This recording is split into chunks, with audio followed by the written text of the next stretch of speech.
Okay, so I'm going to show you guys how to install your own halo hair extension.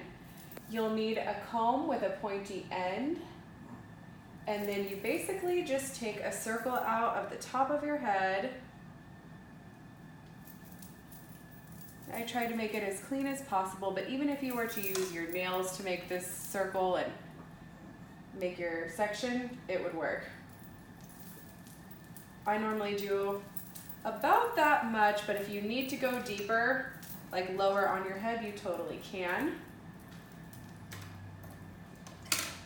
And these halos are awesome. You can always tighten them or loosen them based on what your head size needs. You just bring it right up in here, lay that down,